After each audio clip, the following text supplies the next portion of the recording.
구약 민수기 22장입니다. 지난 주일 더가암역 교회에 주신 말씀 칭찬을 하신 다음에 책망하는 내용 가운데 그러나 내게 두 가지 책망할 것이 있나니 거기 내게 발람의 교훈을 지키는 자들이 있도다. 발람이 발락을 가르쳐 이스라엘 자손 앞에 걸림돌을 놓아 우상의 제물을 먹게 하였고 또 행음하게 하였느니라. 그러므로 회개하라. 그리하지 아니하면 내가 내게 속히 가서 내 입의 검으로 그들과 싸우리라.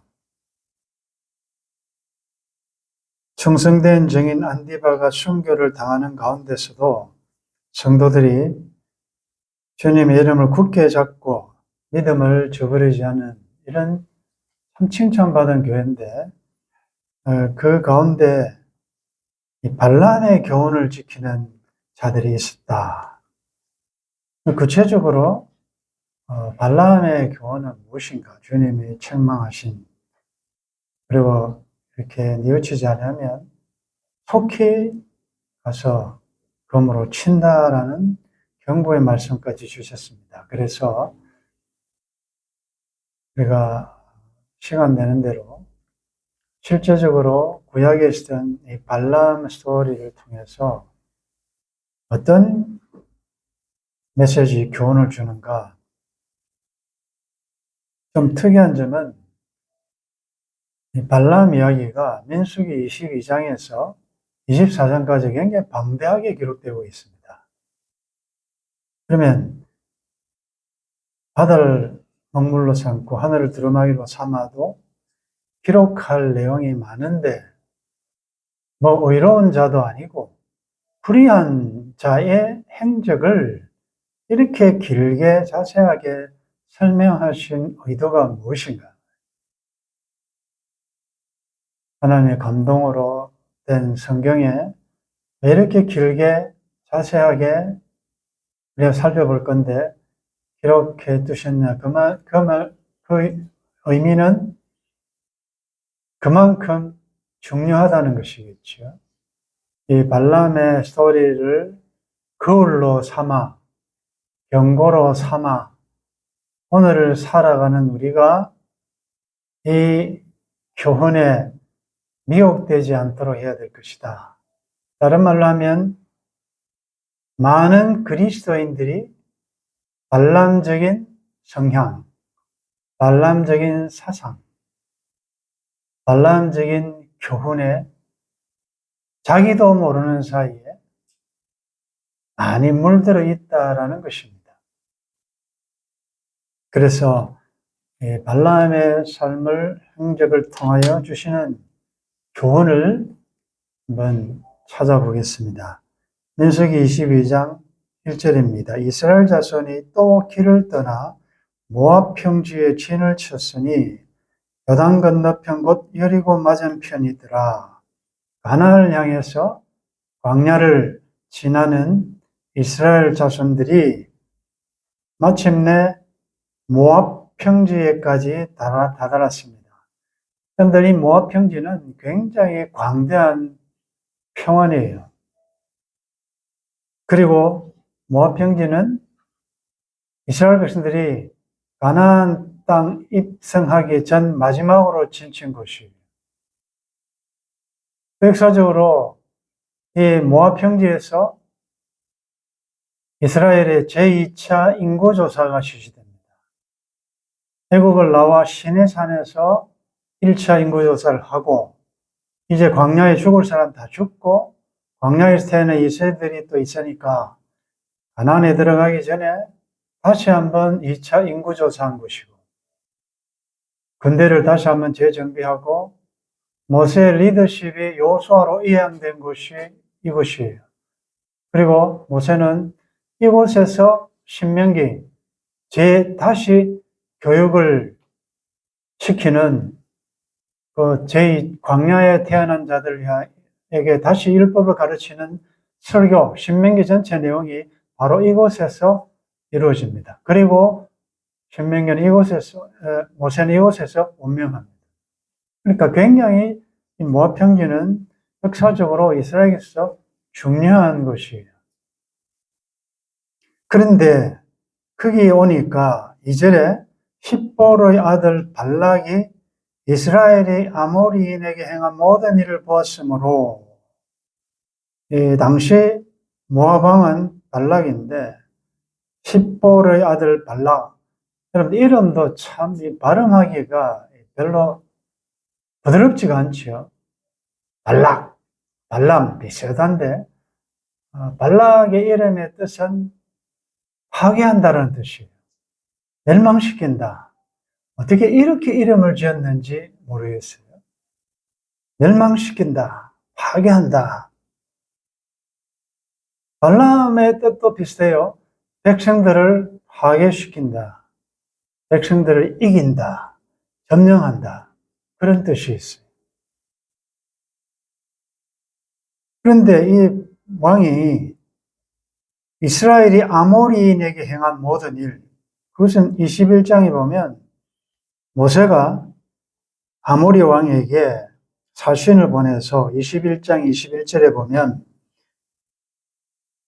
이스라엘이 아모리 왕 시온에게 사신을 보내 이르되 우리에게 당신의 땅을 지나가게 하소서. 우리가 밭에든지 포도원에든지 들어가지 아니하며 우물물도 마시지 아니하고 당신의 지경에서 다 나가기까지 왕의 큰 길로만 지나가겠나이다 하나 정중하게 먼저 부탁했습니다. 우리가 피해 안 줄 테니까 당신 땅으로 좀 지나가게만 해달라고 했는데 시온이 이스라엘이 자기 영토로 지나감을 용납하지 아니하고 그의 백성을 다 모아 이스라엘을 치러 광야로 나와서 아스에서 이르러 이스라엘을 침으로, 이스라엘은 모세는 그걸 칠 의향이 없는데 화평을 좀 먼저 제안을 했는데 그걸 거절하고 치러 오니까 24절에 이스라엘이 칼날로 그들을 쳐서 무찌르고 그 땅을 아르논에서부터 야복까지 이르러 점령하여 암몬 자손에게까지 미치니 암몬 자손의 경계는 견고하더라. 그리고 34절에도 보면 모세에게 이르시되 그를 두려워하지 말라. 내가 그와 그의 백성과 그의 땅을 내 손에 넘겼나니 너는 헤스본에 거주하던 아모리인 왕 시온에게 행한 같이 그에게도 행할지니라. 그러니까 남쪽 북쪽 전체가 다 초토화된 것입니다. 이 이야기를, 이 스토리를 발락이 들었습니다. 그의 생각에는 아모리가 훨씬 더 강력한 나라이기 때문에 이스라엘을 이길 줄 알았는데 결과는 정반대였어요. 애굽에서 나온 이 왕은 아직 이스라엘은 정체를 자세히는 모르죠.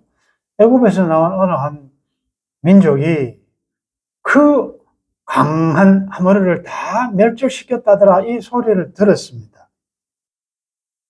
모든 일을 보았으므로 3절에 모압이 심히 두려워하였으니 이스라엘 백성이 많음으로 말미암아 모압이 이스라엘 자손 때문에 번민하더라.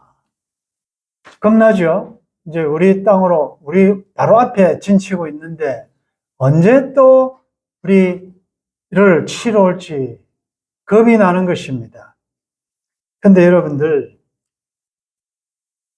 듣고 이스라엘이 아모리 왕이 한 이야기를 듣고 이제 오늘 우리 신약적으로 정의해 보면 믿음은 들음에서 난다 그러잖아요. 들음은 말씀으로 인함이거든요. 들었다는 것은 위기인과 동시에 기회예요.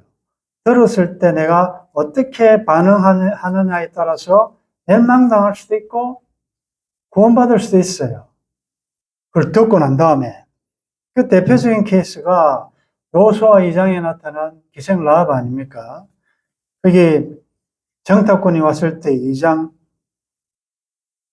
8절에 보면 그들이 눕기 전에 라합이 지붕에 올라가서 그들에게 이르러 말하되 여호와께서 이 땅을 너에게 주신 줄을 내가 아노라. 우리가 너희를 심히 두려워하고 이 땅 주민들이 다 너희 앞에서 간담이 녹나니 이는 너희가 애굽에서 나올 때에 여호와께서 너희 앞에서 홍해물을 마르게 하신 일과 너희가 요단 저쪽에 있는 아모리 사람의 두 왕 시온과 옥에게 행한 일, 곧 그들을 전멸시킨 일을 우리가 들었음이니라. 우리가 듣자 곧 마음이 녹았고 너희로 말미암아 사람이 정신을 잃었나니 너희 하나님 여호와는 위로는 하늘에서도 아래로는 땅에서도 하나님이시라. 그러므로 이제 청하노니 내가 너희를 선대하였은즉 너희도 내 아버지의 집을 선대하도록 여호와로 내게 맹세하고 내게 정표를 내라. 그리고 나의 부모와 나의 남녀 형제와 그들에게 속한 모든 사람을 살려주어 우리 목숨을 죽음에서 건져내라. 이 기생나 여리고 사람들 다 들었죠. 이스라엘의 역사를 들었다는 것에 이제 내가 어떻게 반응하느냐. 대항할 수도 있고 아니 항복하는 것입니다. 기생 라합의 이 행적은 목숨을 건 일 아닙니까? 그 나라를 배반하는 것이고 이게 들통나면 매국노 아닙니까? 나라를 팔아먹은 자 아닙니까? 스파이를 숨겨줬으니까 그러니까 그의 행동은 생명을 건 행동이다. 스테반이 설교할 때 반응이 두 가지입니다. 옷을 찢는 사람이 있고 마음을 찢는 사람이 있어요. 오라 형제들아 우리가 어찌할꼬 라고 하면서 하나님 앞에 항복하고 회개 쪽으로 가는 사람이 있는가 하면 이를 갈고 옷을 찢고 돌을 던지고 그 스테반을 죽이는 사람도 있어요. 그러니까 햇빛은 얼음은 녹이지만 진흙은 굳게 만든다. 여러분들 말씀 들으면 여러분들의 마음이 부드러운 옥토로 녹아지든지 강팍해지든지 둘 중 하나예요. 하나님의 말씀이 파워가 없어서가 아니고 희한하게 말씀 들으면 완악한 자는 더 완악해요. 그런데 말씀을 사모하는 자는 그 말씀 앞에 얼음에 햇빛에 물 녹듯이 얼음이 녹듯이 마음이 녹아서 통해하는 쪽으로 가기도 한다는 거죠.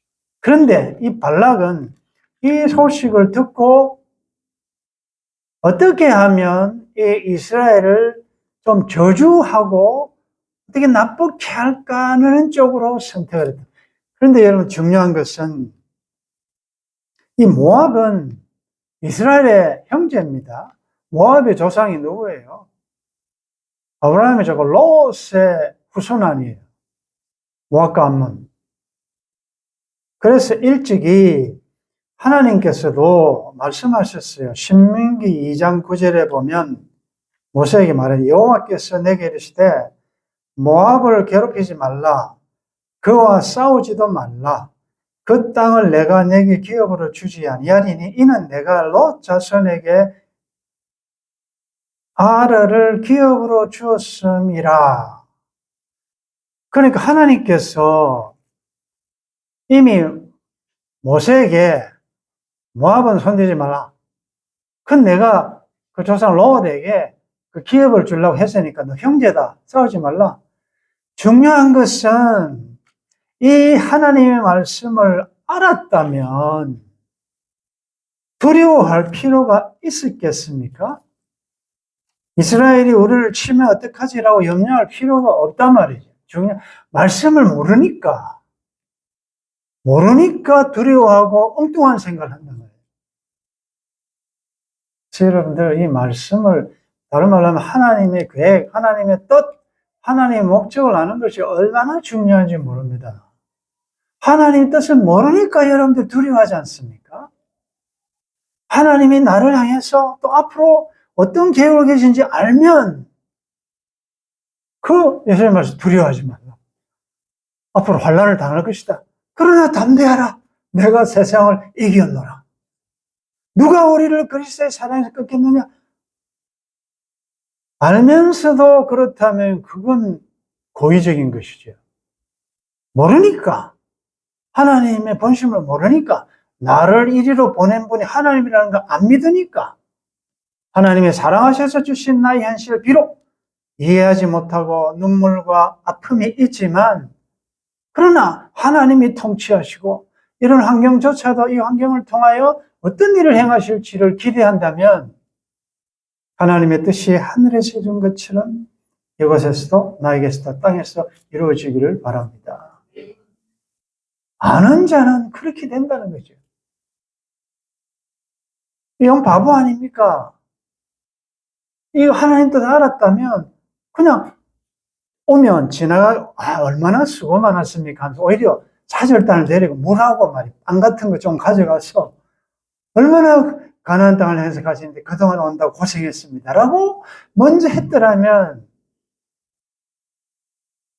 모세와 여호수아와 이스라엘 백성들이 가나안에 들어갔을 때 이들을 초청해가지고 참 우리가 그때 마지막 38년을 행군해 왔으니까 얼마나 피곤했겠습니까? 그때 여러분들이 우리를 환대해 주셔서 너무너무 감사합니다 라고 하면서 이런 대우를 받았을 거예요. 내 백성이 지식이 없어서 망한다고 그랬습니다.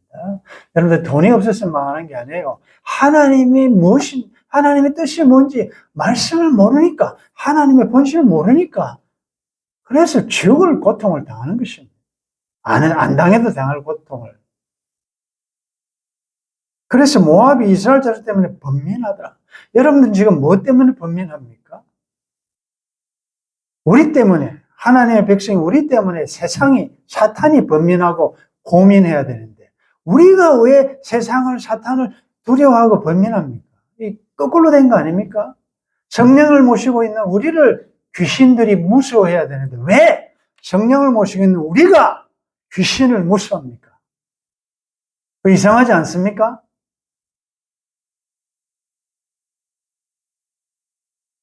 사절에 그래서 그가 택한 것은 뭐냐? 미디안 장로들에게 이르되 이제 이 무리가 소가 밭의 풀을 뜯음같이 우리 사방에 있는 것을 다 뜯어먹으리라. 그때 십보라 아들 발락이 모압 왕이었더라. 미디안은 아브라함 후처 거두라의 네 번째 아들이에요. 그러니까 미디안 족속 그 후손이단 말이에요. 근데 이들이 아마 유목민으로서 혹은 또 이 미디안 장로들은 주술가들로서 아마 모압의 정권에 좀 자문도 해주고 이랬던 것 같습니다. 그러니까 이 발락이 이 미디안 장로들에게 좀 지혜를 구해야 되겠다. 이들은 정보를 많이 알고 있으니까 우리에게 도움이 되지 않을까. 그래서 말을 합니다. 소가 밭의 풀을 뜯어먹은 같이 완전히 우리 지금 이스라엘 오면 우리를 다 뜯어먹을 것이다. 우리는 완전히 진멸될 것이다. 그 말은 다른 말로 하면 이 대상으로서 또 유목민으로서 생활하는 미디안 여러분들도 그렇게 당할 거 아니냐라는 것을 암시하는 거죠. 그래서 우리가 한 운명 공동체라는 거죠. 그래서 미디안 장로들이 낸 아이디어가 뭐냐? 5절에 그가 사신을 보올의 아들 발람의 고향인 강가 유브라스 강이 버돌에 보내어 발람을 부르게 하여 이르되 여러분들 400마일 이 거리가 발람에 있는 곳까지는 거리가 400마일 한 640km 옛날로 치면 엄청난 먼 거리예요. 근데 먼 거리까지 발람을 청하러 갔다는 것은 그가 그만큼 점수사로서 주술가로서 명성이 났다는 것과 함께 절박감, 지금 막 어째선 이 주술가 좀 데려와가지고 이런 점쟁이를 좀 데려와가지고 구슬을 하든지 어떻게 해서든지 해야 된다. 그 당시에 그들은 명망이 있는 이 주술가가 복과 저주를 빈다고 믿었고 철떡같이 믿고 있었고, 왜냐하면 하나님을 모르니까. 그래서 말합니다. 한 민족이 애굽에서 나왔는데 아직 이스라엘이 누군지 잘 모르죠. 그냥 뭐 그 당시에 이 많은 민족들이 서로가 취고하는 이런 상황 가운데 한 민족이 애굽에서 나왔는데 그들이 지면에 덮여서 우리 맞은편에 거주하였고 우리보다 강하니 청하건대 와서 나를 위하여 한번 따라하겠습니다. 이 백성을 저주하라. 내가 그들을 쳐서 이겨 이 땅에서 몰아내리라. 쫓아내리라. 그대가 복을 비는 자는 복을 받고 저주하는 자는 저주를 받을 줄을 내가 알미니라. 여러분들 귀신들도 이게 이제 옛날 이야기입니까? 요즘 어때요? 요즘 TV에도 아주 점술가, 주술가, 용하다는 사람, 심지어 결혼 상대하는 것도 점치고 사주팔주보고 이게 희한한 세상입니다. 그런데 이런 이방술사들도 이적을 행합니다. 저는 지금도 생각나는 게 중학교 때 이렇게 수련회를 가서 제가 그 참 궁금한 것 중에 그때는 의협심이 많고 어린 마음에 우리 하나님 쪽으로 좋은 일들, 기적이 일어나면 감사한데 반대쪽에서 기적 같은 일이 있으면 우리는 좀 속이 상하고 어릴 때는 그 중에 하나가 제일 궁금한 게 지금 아무것도 아니지만 유명한 고성들이 죽으면 몸에서 사리가 나오잖아요. 그게 참 신기했어요. 어떻게 그런 거 없어야 되는데 뭐가 나오냐. 그건 자연적으로 채식하고 결혼 안 하고 또 살다 보면 그건 자연스럽게 나올 수 있대요. 그것뿐만 아니라 계시록에 보면 하늘에서 불도 내려오게 만듭니다. 이 귀신들이, 악령들이 희한하게 용하게 나의 과거도 맞추고 점치면서 그런 거 다 있어요. 그런 것 때문에 미혹받으면 안 돼요. 와, 용하네, 점점 용하네, 이렇게 하면 안 된다. 얼마든지 악령도 지금 그렇게 모세보시피 10가지 재앙할 때 따라 하지 않습니까? 따라 합니다. 비슷하게 따라 합니다. 오늘 산돌 카페 올린 걸 봐요. 이기는 자는 반드시 상을 받는데 끝까지, 왜냐하면 비슷하게 끝까지 가짜도 따라온단 말이에요. 이단은 끝이 다르다는 말입니까? 어느 정도까지는 흉내를 내지만 결국은 마지막에는 하나님의 승리하시고 하나님께 붙어있는 이기는 자들이 하나님의 백성들이 승리한다는 것입니다. 여러분들 주위에 이상한 일이 일어나는 거, 기적 초자연적 역사 일어나는 거 거기에 혹하지 마십시오. 7절에 모압 장로들과 미디안 장로들의 손에 복채를 가지고 떠나 발람에게 이르러 발락의 말을 그에게 전하며 발람이 그들에게 이르되 이 밤에 여기서 유숙하라. 여호와께서 내게 이르시는 대로 너에게 대답하리라. 모압 귀족들이 발람에게서 유숙하니라. 자, 이 얼마나 참 이 말씀을 보면 발람이 굉장히 경건한 선지자 같이요. 여호와께서 내게 이르시는 대로 너에게 대답하리라. 발람의 정체가 뭘까? 하나님의 선지자였을까? 아니면 하나님의 선지자였는데 불의의 싹을 위하여 타락한 변질된 선지자인가? 결론은 다양한 해석이 있지만 전체적으로 종합해보면 발람은 하나님의 선지자가 아니에요. 그는 메소포타미아의 술사, 점치고 이런 가짜지 하나님의 선지자, 하나님이 보낸, 하나님이 택한 선지자가 아니에요. 그러면 왜 이런 경건한 이야기를 하느냐? 그는 다양한 잡신들을 많이 섬기고 알고 야훼라는 신도, 이스라엘 섬기는 야훼라는 신도 그 중에 하나의 하나의 신이다. 더 유일한 신이 아니고 신 중에 하나이기 때문에 이런 거 있잖아요. 수신, 목신, 이모신, 고무신, 전부 다 신이, 나무 앞에 가면 목신이고, 물에 가면 수신이고, 돌 앞에 가면 석신이고, 다, 모두가 신을 섬기듯이, 그 하나를 끄집어내가지고, 또 이 영적인 어떤 교제를 통하여 하려고 하는 그런 마음으로, 이들은 여호와하고 관계에 있으니까, 여호와께서 내게 이르시는 대로 너에게 대답하리라.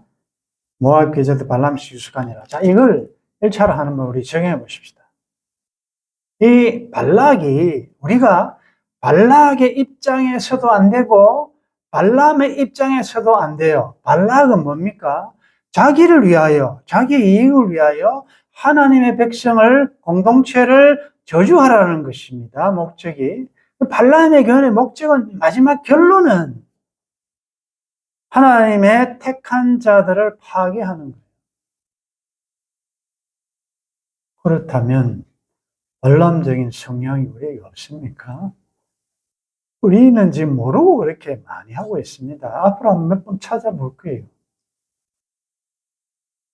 그러면 발락이 그런 복채를 가져오고, 뭐, 우리가 남이가 불러내가 밥 사주고, 막 이렇게 하면서 안 좋게 한다면 발람 입장에서는 가면 안 되지요. 목적이 뭡니까?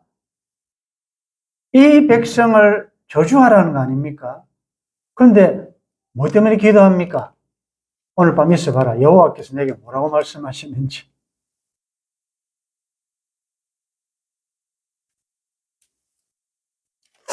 여러분들, 기도가 안 해야 될 기도가 많습니다, 여러분들. 기도가 죄송한데 기도가 무슨 요술방망이고 만능이 아니에요. 근데 요즘 뭐 저도 유튜브도 기독교 유튜브 보는데 이 기도가 전부 만능인 것처럼 기도하면 됩니다. 기도하면 됩니다. 기도가 모자랍니다. 기도의 양을 채우십시오. 기도.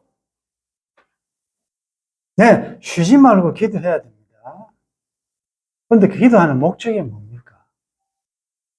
지금 이 발람이 왜 오늘 밤에 기도 한번 해보고 하나님은 뭐라고 말씀하시는지 한번 기다려보자 합니까? 뭘 기다립니까? 기도가 뭡니까?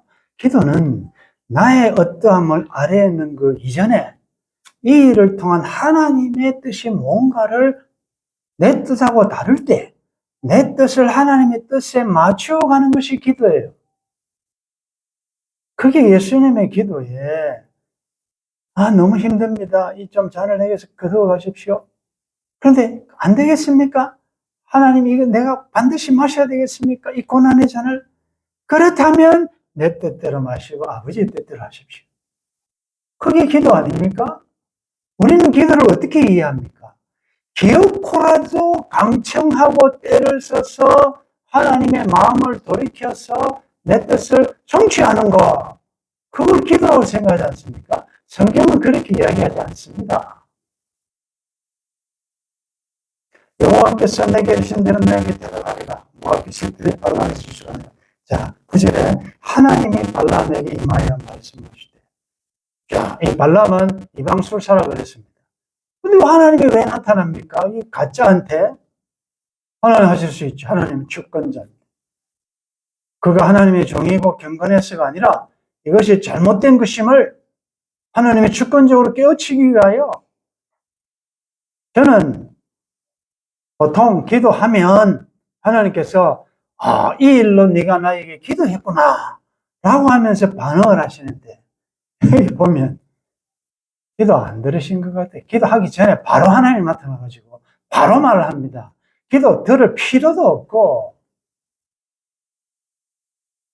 하나님이 발람에게 임하여 말씀하신 너와 함께 있는 사람들이 누구냐? 아담아 내가 어디 있느냐? 내 아와 빌이 어디 있느냐? 하나님이 몰라서 묻습니까? 너와 함께 이 사람들이 누구냐? 발람이 하나님께 아뢰되 모압 왕 십보로의 아들 발락이 내게 보낸 자들이다 입니다.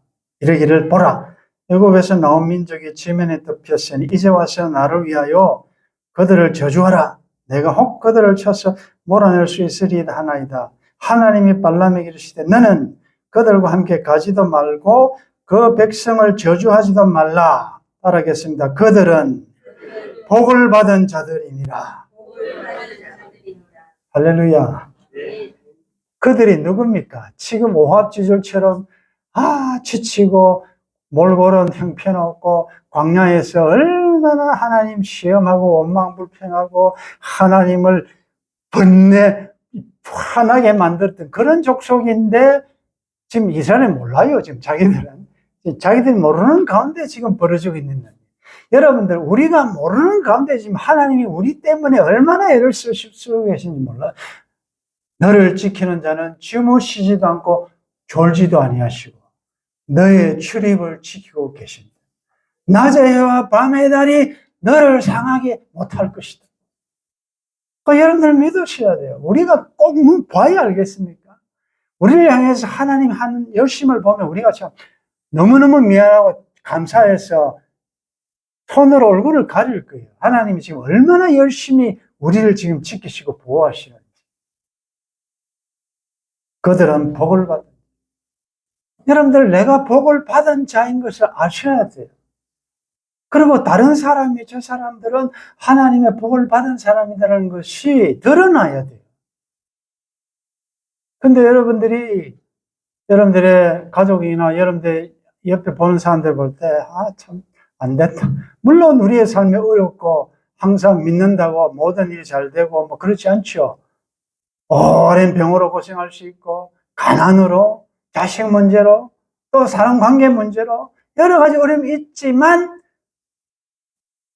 무화과나무 잎이 마르고, 포도나무 열매가 없고, 감람나무 소출이 없고, 우리 양이 없어도, 뭐가 없어 못 살 것 같지만, 그러나 난 여호와로 인하여 즐거워하리라.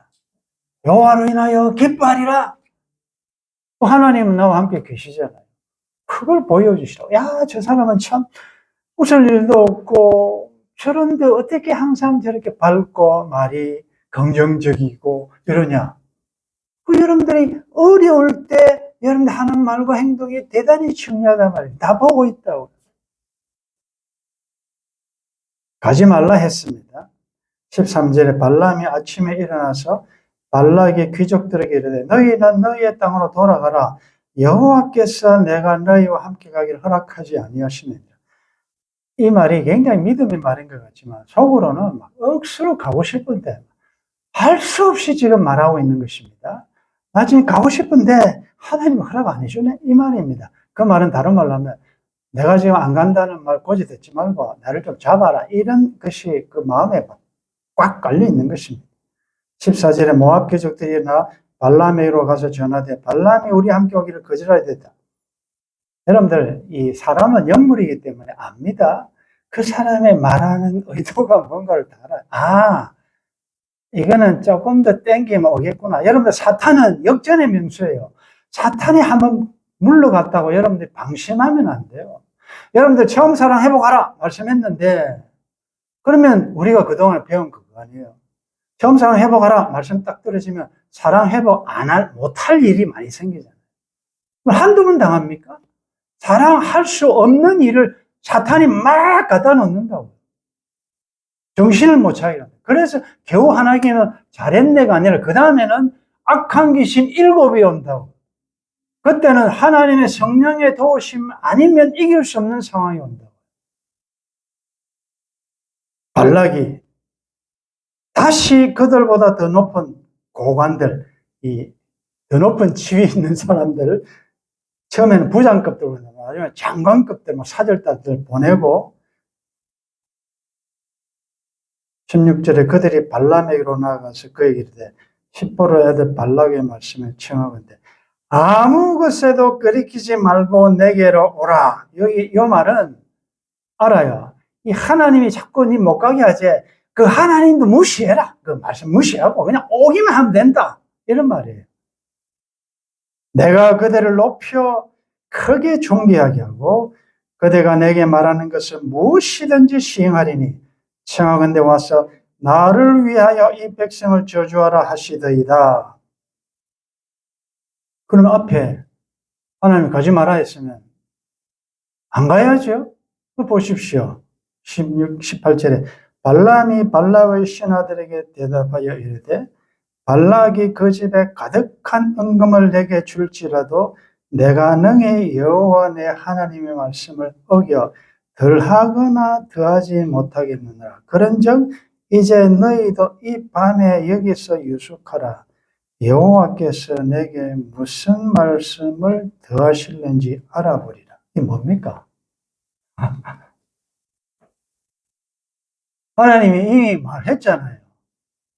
했는데 또 있어봐라. 혹시 하나님이 또 기도 더 한번 해보자. 기도 더 해보고 또 지난번하고 다른 또 하나님의 말씀을 주실지 모릅니다. 여러분들 이 발람적인 사상이 나에게 있지 않습니까? 우리에게 있지 않습니까? 그래서 이렇게 하나님이 최초에 가지 말라 했음에도 불구하고 자꾸 미적미적하고 그 속에 겉으로는 자꾸 하나님 핑계대지만 저 돈 은근 막 가고 싶은데라는 마음이 있으면 그런 자에게 하나님이 말씀하십니다. 자, 20절 같이 읽겠습니다. 시작. 밤에 하나님이 발람에게 임하여 이르시되 그 사람들이 너를 부르러 왔거든 일어나 함께 가라. 그러나 내가 내게 이르는 말만 준행할지니라. 어떻습니까? 드디어 하나님의 마음을 돌이켰죠. 자꾸 떼서니까 가라 그럽니다. 그래, 내가 가지 마라 했는데 니 자꾸 가고 싶나? 그래, 가라. 이제 다음 시간에 이 가라 한 하나님의 본심이 뭔지를 알아보겠습니다. 여러분들, 기도 안 해야 될 내용이 있습니다. 이런 거 알지 않습니까? 그럼 기도하지 마십시오. 성경에 보면 기도하지 말라는 거 많잖아요. 모세보고 이 강을 건너가게 하소서, 요단을 건너가게 해서 보게 하소서, 더 이상 기도하지 마라. 또, 이 가시를 좀 없애주십시오. 고마 기도해라. 내 은혜가 내게 족하다. 이런 걸 어떻게 해석합니까? 그래서 여러분들 하나님의 본심 기도 응답하셔야 돼요. 여러분들 기도에 하나님이 응답하셨다고 다 하나님이 좋아서 응답한 게 아니라는 거 아셔야 됩니다. 그리고 여러분들 기도에 응답이 즉시 없고 내 뜻대로 안 됐다고 하나님이 싫어서 안 들어주신 것도 아니고 그것은 안 하는 것이 하나님이 좋을 수 있고 또 지금 말고 다음에 하는 것이 또 하나님의 뜻이기 때문에 하나님이 좀 미루는 것도 있고 그래서 우리가 해야 될 주님 기도의 교과서는 그겁니다. 주님께서 가르친 기도예요. 하나님의 뜻이 하늘에서 이루어진 것처럼 땅에서 이루어지기를 원합니다. 여러분들 기도는 그렇게 해놓고 왜 자꾸 내 뜻대로 하려고 합니까? 칼빈이 아주 유명한 말을 했어요. 이건 하나님의 허용이냐? 아니다. 하나님은 자유의지를 주셨기 때문에 그 자유의지가 자꾸 하나님의 주권을 거역하면 하나님이 허용하세요.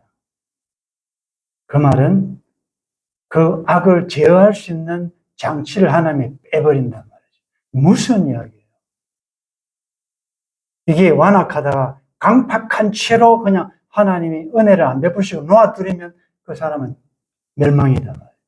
그래서 자꾸 가시가 있고 자꾸 막 걸려 넘어지고 이게 하나님의 간섭이 복인 줄 아셔야 돼요. 이게 하나도 없고 브레이크가 없다? 그건 저주다 말이에요. 이스라엘 백성들이 광야에서 고기 먹고 싶다고 할 때 자꾸 그러니까 하나님 주셨어요. 그러나 그들이 요구한 것을 주셨을지라도 그들의 영혼은 파리하게 하셨도다. 이런 말씀을 기억하면서 자, 발람의 교회는 얼마나 무섭습니까? 요즘 여러분들 뭐 대단한 기도 운동, 기도 많이 해야 돼요. 예, 해야 됩니다. 예수님이 기도를 안 해서 기도가 모자라서 하나님이 그들을 거절하셨습니까? 아니지 않습니까? 기도는 하나님의 뜻이 무언가를 찾아가는 과정이에요. 그래서 내 뜻을 내려놓고 주님의 뜻이 이루어지옵소서, 뜻을 이루어지옵소서라고 외치는 것이 기도예요. 그러므로 기도한 것은 받은 줄입니다. 기도하고 난 다음에는 받은 줄을 믿고 신뢰하고 따라가고 순종하면 그리 하셔도 감사하지만 그리 아니하셔도 감사하고 그래서 기도하고 나면 마음에 평안함이 있어요.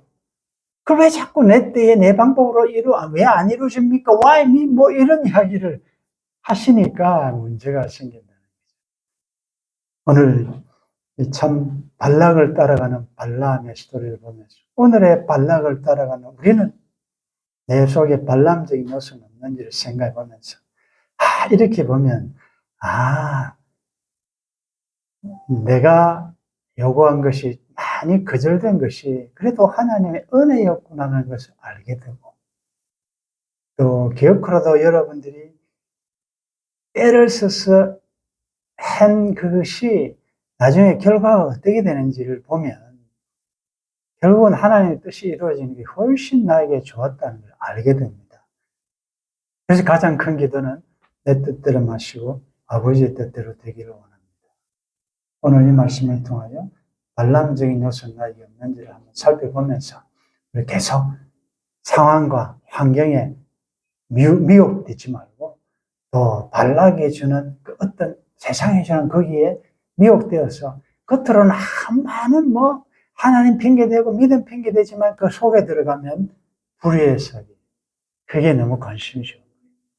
그래서 기어코라도 그것을 이루어야 되겠다는 것이 뭔지를 살펴보면서 어쨌든 말씀 따라가는 여러분들 되시기를 주의 이름으로 축원합니다. 왜 하나님께서